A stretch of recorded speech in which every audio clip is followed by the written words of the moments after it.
dardargelinta howlgallo lagu xaqiijinayo amniga magaalada Boosaaso guud ahaan gobolka Bari iyo mandaqada Puntland shax dhisan oo lagu daray khibrad ciidan dabinna loo qoolayo laguna raadraacayo raadadka khawaarijta oo ah dhibaatada ragaadka ku dib u kabashada iyo geedi socodka dalka ee dhanka horumarka iyo dawladnimada.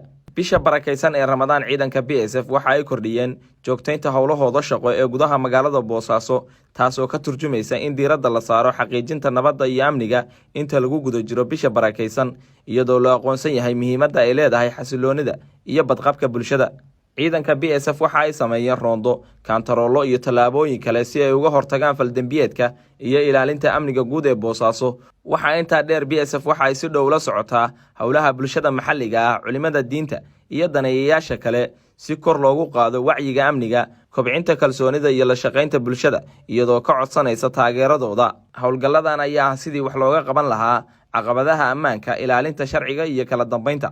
intuu howlgalku socday waxaa lagu soo qabtay rag ka tirsan argagixisada kuwaasoo falal ka geystay gudaha Boosaaso oo dabagal lagu hayay soo qabasho kadibna baaritaankoodu gabagaba yahay si loo waafajiyo habraaca sharciga.